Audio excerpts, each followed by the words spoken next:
Yes, guys, Suki for BTS TV. And look, I want to get this going for a while and no better time than the present because we've got Italy 3 weeks. I want to get him on. Look, he's only known to place top three when you take away the Arnolds. Sometimes people forget about that. They forget about that. They forget about the placings. But it's Sergio Oliva Jr.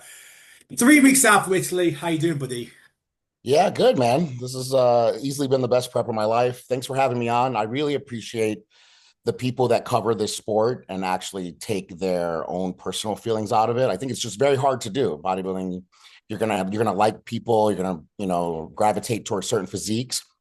And then obviously certain people get you more hits and likes and stuff like that. And then over time, you'll see a lot of good accounts turn to shit. So it's really cool to see you, kind of staying really good. You cover everybody really good. So it's an honor to be on the show. Yeah, man, look, I really appreciate it. Look, let's get straight into it, buddy. We got Italy in 3 weeks. Damn, this show is fire. I got to ask, buddy. We obviously saw you last at FIBO. We loved it. Obviously, yes, missed out on the win. Andrew Jack was there, Sass, and then, of course yourself. Why Italy then? Why Italy show? Well, actually, the show that I did in FIBO was one. It was my first show with Stefan, boss of Yeah. Outlaw. So I'd actually only been with one coach my entire life. There's bodybuilders that are like change coaches every fucking 6 weeks. And then there's me who I stay 11 years, with the same guys. So, and Aceto is great. It was just my body just wasn't reacting anymore. So FIBO was a big deal for me to do something with a new coach. I wanted to kind of pick a show, he could be there. But I also was still injured. For people that have followed me for a while, I actually had hurt my meniscus a couple years ago and just been working on it and doing therapy in Dubai and then Spain. And it's just my life. As soon as I got my knee good and I'm squatting with Dorian in Marbella, Spain, I'm just having the best leg days ever. I hurt my shoulder. So I was supposed to be getting ready for a show last year. And then when I got injured, I had to pull out. So it was just rough to see everybody go to the Olympia, seeing people you beat too, doing well, as happy as you are for them. It's still kind of a harsh reality. So when I did FIBO, I think I just was able to start doing pull ups. I did incline press for the first time in February. The show was in April. So really, I was just still going into the gym and just kind of like figuring out what doesn't hurt. So my chest was shit, back was shit, and then because it's first time with a new coach, we're still trying to figure out my peak. So we wanted to do that show, but Italy was a perfect time frame where I could get back in the gym because for people that know me, right before FIBO, man, I was having the best sessions of my life. I'm finally healthy. It's so crazy that you take things for granted. Like when we all first start working out, we just go to the gym and no warm up and we just do, stupid exercise with heavy weight. And then when you get injured, now somehow because I can go back to the gym and train wherever I want, I'm so excited. I'm so appreciative. But really, what am I appreciative? Things that we took for granted when, you're so focused on, I got to win this show and I got to win that show. And you're never thinking like, man, I have no injuries. I'm healthy. So I really just been enjoying being able to train. So I figured, let me get back in the gym, a good amount of time frame that I can actually put some more tissue on, especially on my chest and my back. Let this guy give him a little bit more time to learn my body. My body is like every bodybuilder says this, but I swear to God, my body is so different. It's just a mess. So now I've had more time with Stefan. I've been training in the gym. I've been having the best sessions of my life. Uh, and now, I mean, it is tough hopping into the shows at the end of the year. It's tricky because you get more time to get ready for them. But if you don't get it, it's over. It's like one and done, And I did that one time with Legion. Did Legion before. That was going to be the last qualifier. And I was like, what? I'm gonna put everything into it after the Arnold. It was like a bad placing at the Arnold. And then exactly, you don't win it. Now you have to wait a whole year to qualify. So there's the catch of, going into the show. Everyone who didn't win throughout the year is going to hop into the show. I mean, look at Quentin. So it's cool that, it's at the same time, it's a hard show. And I like that. So to answer your question, the time frame was further enough apart that I can actually change my body structurally. And then now I know me and Stefan are going to bring for sure easily my best. Well, look, first off, it's music to my ears that you're feeling fresh, you're feeling less injury free. We know obviously you had the issues in the past, and that means you're having good sessions. So I guess really all roads lead that we could potentially see the best Sergio Oliva Jr. to date on the Italy stage. Am I right to assume that? Oh yeah, easily. Where I'm at right now. I'm already better than Fibo, and Fibo really was my best. It's just was I could be a little bit drier. Him trying to figure out how to pull water from me. Like I weighed 270 something on stage. I think I was 277 or 278 for FIBO. So that amount of carbs to fill somebody out, it's a different amount than when you have a bunch of guys that are in the 250s, maybe 260s. So I definitely could have, ate some more carbs. I could have filled out a little bit more and been a little bit drier. But that was the best showing I've ever had. My legs were the biggest they ever were. And it's like legs, man, legs are like a thing where like if you don't have them, it's such a subconscious kind of thing that it's like bothering you. And because, man, I mean, since I started bodybuilding, I put on 150 pounds. No matter what, your waist is going to get bigger.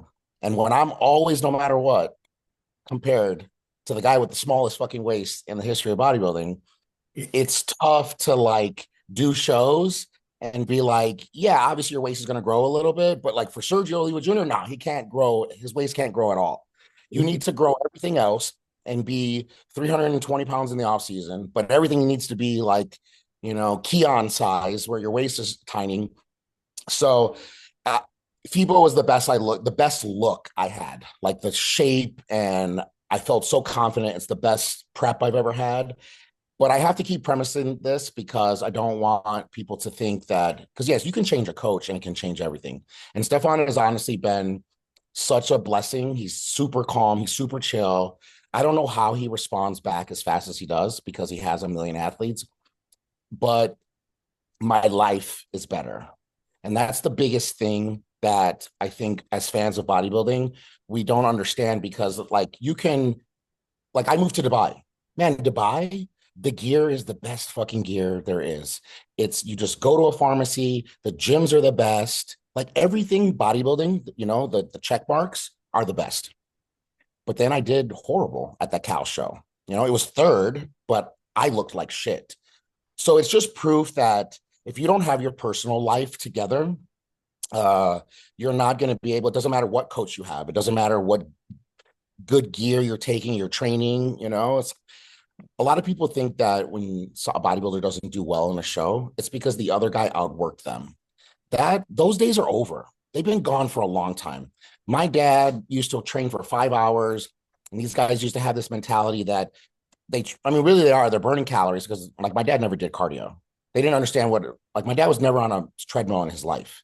They just would train so long that they're burning so many calories, doing such high reps that they are getting leaner. And through the like 70s and maybe even early 80s, you could have a Gaspari who is just crushing his glutes, muscles that we don't even focus on. And he did beat them by the work he did in the gym.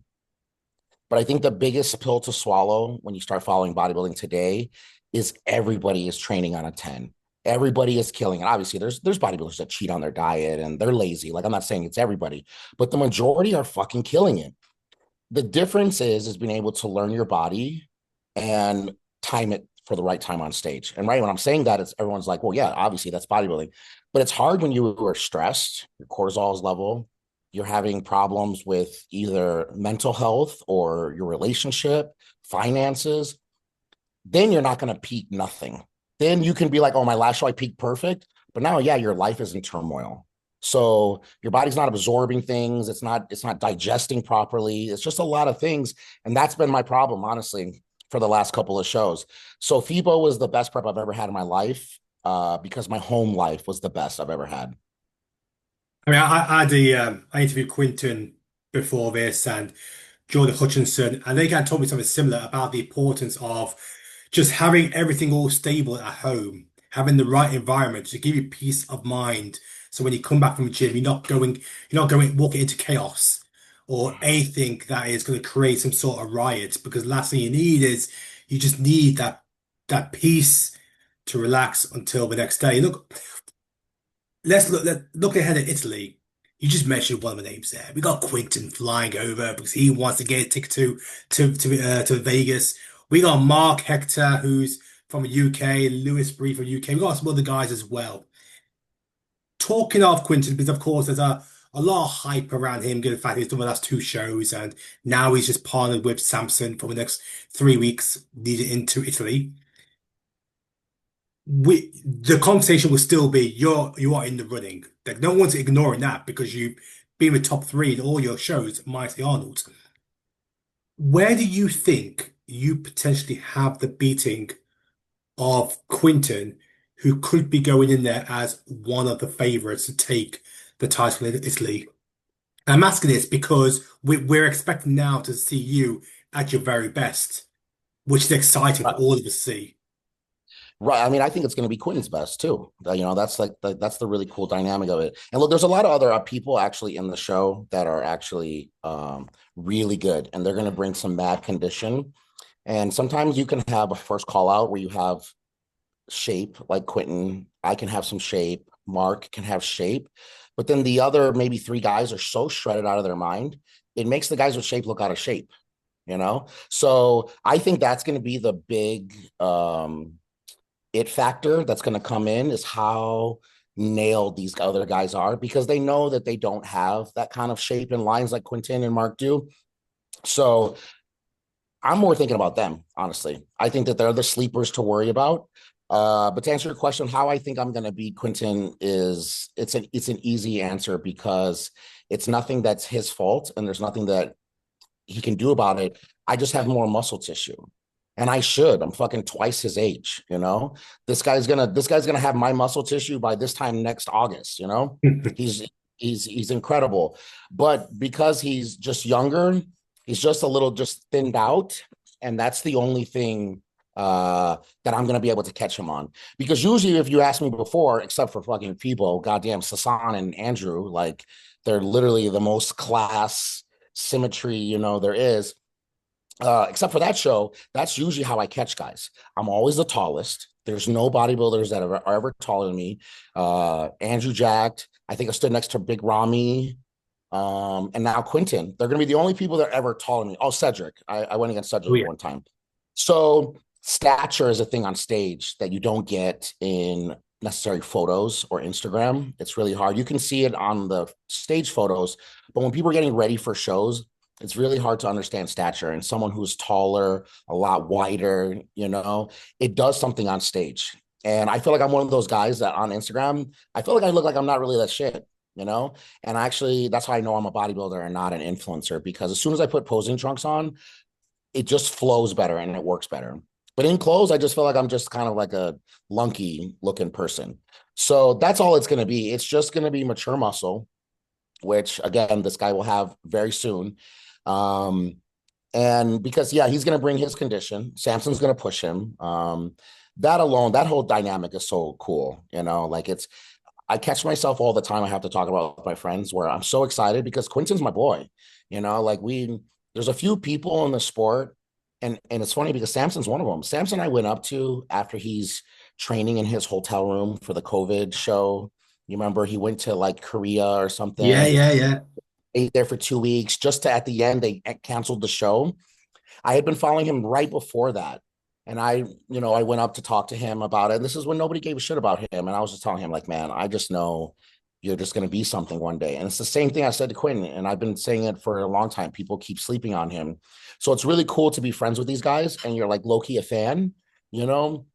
And then you see them progressing and they're doing well. And like this team up of them two, it does hurt me, like on bodybuilding paper, it's not helping me. And I think it's so cool and I'm so excited for them. And I'm going to be like watching it like a fan, like, rooting for Quentin. And then I have to like also stop myself and then realize too, this guy is going to be the one who might stop me from going back to the Olympia. So it's kind of like a cool thing. But that's part of like being born in this sport. It's hard for me to take out being born and raised in the sport and everything that I know about it, being a pro myself, for 10 years, but I don't think anyone's a bigger fan of bodybuilding than me. I think a lot of bodybuilding fans are fans of one era, and then they have one or two guys of other eras, but they're very primarily one dimensional. They're the golden era guys will swear that that's the best bodybuilding. The 80s and 90s, Flex Wheeler, Kevin Lerone days, they'll just swear that's when bodybuilding ended, you know, when in reality, man, having seen people like Cedric and Sean Roden and Samson, it's people that if you threw them back in those eras, they would be also competing. And that's not a lot of people you could say that for. So I feel like I'm one of the only fans. I feel like I love the beginning to end of bodybuilding. So yeah, I think it's gonna be really cool. I already messaged Quinn. Let's get together while we're out there. I want to make a joke with him that he made a post that he's not going to Italy to eat pasta. So I want to make sure that I make him eat some pasta by beating him. But no matter what, I don't know if his plan is to do Germany after or not. But I feel His, like his comment to me when I did an interview with him was that I asked him like, "Oh, you're going to do Germany?" And he was like, "Look, my mum said if it's food on the table, don't leave it. You go for it." So something in those words. So yeah. I imagine, No, it is true, right? Exactly. So I would love to win Italy and then him go to Germany and then we all go to the Olympia together. It would be really cool. So that's what I would love. But on the other hand, me being injured and dealing with that for the last 2 years, I also know what Mark Hector is going through. And it's yeah, got to be so tough to be dealing with these things because look, you can be one of these guys that you publicize it. Sometimes injuries make these guys famous, not in like a negative way, not like where they're like baby, like trying to get attention from it, but they're like making a documentary from it and they're showing their whole, comeback and stuff like that. Then there's like some of us that just actually are just dealing with it silently and you just are handling it, even if you're not handling it the best way. And I feel like he was just like me with that, dealing with that, another surgery, and then being so excited that that went through to have another one. And then people don't understand, like, there's more to bodybuilding than training. Your shoulder can be messed up and you can't even do a lat spread. You can't even manipulate your body to do the thing you need to do on stage when you're literally going to finally get your report card. So I know how that feels to be like, oh man, I'm so excited to be training. And then you take photos and you're like, what the hell is up with this scapula, or whatever it is. And I know that that's what he's been going through. And I know now he's back. He feels good. His posing is good. So I'm just excited for him to be able to be even being talked about because to be injured in bodybuilding, you should be done.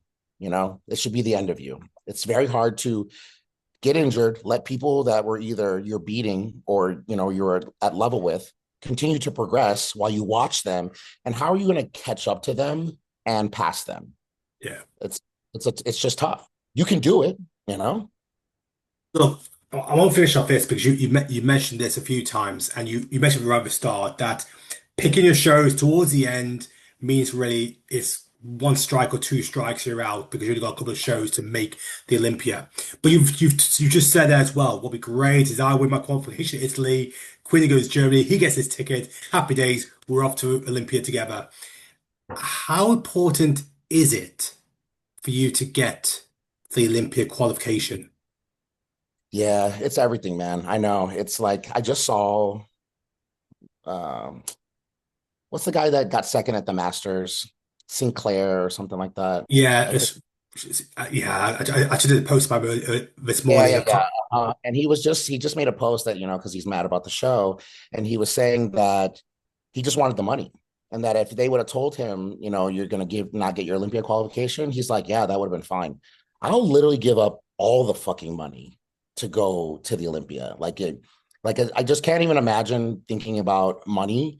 And I guess he just went to the Olympia recently, so maybe it's a little bit different. He's on his way out and he's trying to like take care of his family. I'm not saying anything negative about that, but for me, I would give anything to go back to the Olympia. I think, look, expectations are everything. Like when you started this podcast, you said, right, people have an opinion of me. On paper, it's weird. On paper, I suck, right?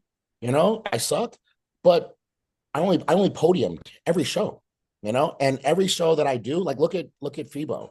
The two guys that beat me are going to the Olympia. That's my shows every time.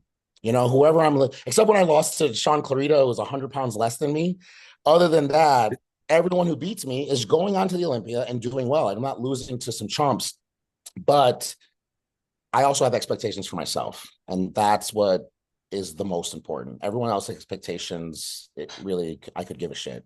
It used to bother me when I first started getting to bodybuilding because being the first of any child or any, father son, there's no playbook on how to deal with things. You do so well, you're so excited, you just went through so much.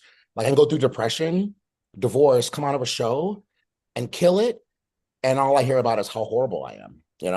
It's hard to deal with that. So that shit used to bother me, but now it doesn't bother me anymore. I'm just so hard on myself with my expectations that the fact that, like, look at how I look at it. There's guys that don't have good genetics. There's guys that, they just were born with whatever it is, like abs are separated, offset. It's always like maybe something that is just, it's just like a small little thing that's just going to stop you from being Mr. Olympia or winning the Arnold. So I think when guys like that are just able to win a show, go to the Olympia, it's just so amazing. It's just so incredible. But I feel like if you can be at least an Arnold Classic champ and you're not in the running, you're more of a failure than that other person is. And I feel like it sounds crazy. If I don't at least win the Arnold or get in the first call of the Olympia, I'm going to be the biggest letdown in bodybuilding history since probably Lionel Bayeki. It's just like, why can I not do this? And the answer is that, yeah, I've had a flat tire. If I fix something financially, then my personal life went to shit, or I'm getting locked up in Dubai for some kind of rule that they have there. It's just, it always seems like there's something. And there's a big difference between people who like ask for problems. I use, and he's a good guy too. I use Callum as a perfect example. Callum Munger, Sean Yeah. Munger. He, yeah, like, did he know he's gonna fall off the side of the mountain, and hurt himself? Of course not. He's just spelunking and doing some fun stuff. He still put himself in that position to be able to get hurt. Partying, doing drugs, living that kind of lifestyle, you are choosing that life. And then when something bad happens, you can't be like, oh man, it's just not my fault. But that's not what I'm doing. I've been all in on bodybuilding my whole entire life. Like whatever jobs or whatever I do in my life, if I can't get my meals in, if I can't do shows or whatever it is, I don't do it. I've constantly passed up plan Bs for 11 years. That's the hardest thing for a bodybuilder. Anyone who's watching your show and they're either want to be a pro or are just a recent pro, the hardest part about bodybuilding is that the chance of you making money from bodybuilding is so slim that through your career, opportunities are going to come for a real job, some kind of business, some kind of out. And you have to all the time decide, can I really do this? Because if I can really do this, then this is way better. I'm gonna profit way more. But if you now just spent the next 10 years and then you don't make it, you did just pass up on jobs that could have taken care of your family. You could have provided for your family a little bit better. Job stability is very rare. So my whole life, I'm turning them down. I could have been making a lot of money, but I want this so bad. So to do all these things, make sure that I'm constantly choosing bodybuilding first, even over people, even sometimes stubbornly, to not go back to the Olympia again and even being able to place, because I qualified for the Olympia twice. But even when I competed, I was just so it was like, it's like your first one. You're so happy to be there. It doesn't matter. You're just having a good time. I definitely was going through some really bad depression during that show. So it was very hard for me to get ready for it. But in general, I wasn't like, I'm going to go and get in first call out. So for me to have my whole entire career and never have that, like, I'm going for the win. This might be a little outdated information, but they used to be these Battle for the Olympia DVDs. That's the only way you used to be able to watch bodybuilding before social media. And it was like all the guys getting ready for the show. And when you watched each one of their segments on that DVD, every single one swore they were winning. And it's got to be such a cool thing to be able to get ready for the Olympia. And you're like, I want to win. I've been for, what is it now? What's 2000? When did I go to Olympia? When did Sean won the Olympia? 2018. So yes, we 7 years. 7 years. I just been saying, I just want to go to the Olympia. It's so pathetic. So not only it's so important for me to get back to the Olympia. This is going to be the first time that I win Italy, right? So like you said, I win Italy. I qualify. Now I'm looking the best I ever have. There is no like, oh, I just got qualified. This is going to look good for sponsors. This is going to help me out on my, my stock. No, I finally going to be able to get qualified and be able to compete. It's just, it's like life-giving, honestly. And again, like I told you, I'm the biggest fan of the sport of bodybuilding. It would be the coolest fucking thing ever. Come on, like it doesn't even matter if people like me or not. No matter what, watching Arnold's son get into bodybuilding, qualify for the Olympia, and then he's battling in that first call out. That's cool as shit. That has nothing to do with Arnold's son himself. It has to do with the fans, watching bodybuilding for years, and then now like there's people that message me and they'll be like, oh, I was at that show where your dad held you up. Mhm. And again, at the beginning it's like so annoying. Like it's just, can people just see me as me? But now that I'm older and now I want to start having kids, I couldn't even imagine watching like my best friend's kid, I'm the godfather of, and now he's like getting into bodybuilding, and then now I'm watching him on stage. It's not about him as much as it reminds you of like life. And I think a lot of old fans would really love to see how the sport has been living on, and no matter what people want to say, it's unhealthy, it's this and that. No matter what, if I can get to the Olympia and I'm competing in the first call out, bodybuilding is gonna be, it's like proof bodybuilding is forever. And it's such a cool thing to have people that stopped watching bodybuilding and now they're like when I went to the Olympia, and you're at the your booth area where all the Olympians are, and stuff like that. Meet the Olympians. I had so many people that came and they're like, I haven't been to a bodybuilding show in like 60 years. But because I was doing it, they wanted to go. And like they don't know me. Like I could be a jagoff, like I could be a dickhead. They're going because exactly for themselves, it's just special that they were there in 84, and now they're fucking, or in the 70s when my dad was competing, and now they're back to watch his son compete. And now that I'm older, I just think as a fan, that's just like a really cool thing. And I'm from Chicago. I remember when Michael Jordan's son started to try and play ball, he sucked. He was horrible. But I paid to go watch him because I saw his dad and it was such a cool thing. So stuff like that, I think is a different thing that no other bodybuilder can kind of bring to bodybuilding. I hope that there's going to be another child of a Mr. Olympia. Like I want that more than anything because I want other people to see that happening. Lee and Hunter, we have them, but Lee wasn't Mr. Olympia. It wasn't like the epitome. It's not like where every gym you go to, there's the wall and your dad is on there no matter what. So I hope that there's another child of a Mr. Olympia in the future. But honestly, to tell you the truth, there's not going to be. There's never going to be a child of a Mr. Olympia to want to do bodybuilding because the real truth about bodybuilding is that you have to be not only a little fucked up to do bodybuilding, but you have to be poor. You can't have a rich life or a backup plan or a plan B. You can't have like a degree, where you can make a ton of money, but then you're also now going to compete for the first call of the Olympia. It's just not going to happen. To be a good bodybuilder, you have to have this like, I have to do this or I'm going to die. Like I have to qualify to keep my sponsors, to keep paying my bills. Like I have to do this. So unfortunately now, not unfortunately, that's a horrible word. Fortunately, Mr. Olympias make a ton of money. My dad made $1,000. He worked his whole entire life.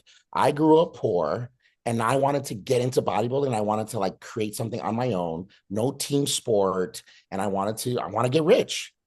If you're already rich, you're not going to kind of have that. And, like what? Whose kid would it be? Hottie's kid, one of Ronnie's kids, you just made $1 million from that one show. And then you do your tours and you have sponsors that are giving you $1 million. You're not growing up where you don't have money. The closest thing that we have, and people should watch out, is for Chris Aceto's son, Fareed. Yeah, yeah, For, yeah. Fareed Sounds did familiar. not. Yeah, Fareed, and look, Aceto's not. He is not. He does not show his money. He does not flash it at all. But Aceto is not hurting at all. So Fareed, his son, did not grow up kind of like, maybe like there was times I had to try and ask friends to have some of their food. So it'll be really cool to see someone like him who had a really good life and also a really good childhood and an amazing dad doing bodybuilding together. Like Aceto calls me all the time, because I'm probably the closest thing to their relationship. And I tell him all the time, I'm so jealous. I think that's so cool. So he would be the only person I could think of that could ever do it where you're not struggling in life financially and you still want to do this crazy bodybuilding world. No way. I'm absolutely hyped for you for Italy now. I'm absolutely Thanks, hyped for bro. you. So I'm buzzing for it. I do hope we get to see you back at the Olympia stage. Mainly because I love personalities and characters, and you obviously have one of them, not just for your love of bodybuilding, but also you keep it authentic, you keep it real. So, Sergio, I want to wish you all the very best. I can't wait to see how Italy plays out. I'm not even talking about Germany. I'm not even talking about Germany right now, but I want to keep it Italy, given the fact that that is the one you're going for. So we're not looking ahead. We're focused on Italy, and then we're focused on Olympia. Absolutely. Yeah, let's redo this after Italy and we can talk about how excited I am to go to the Olympia. Nice one, brother.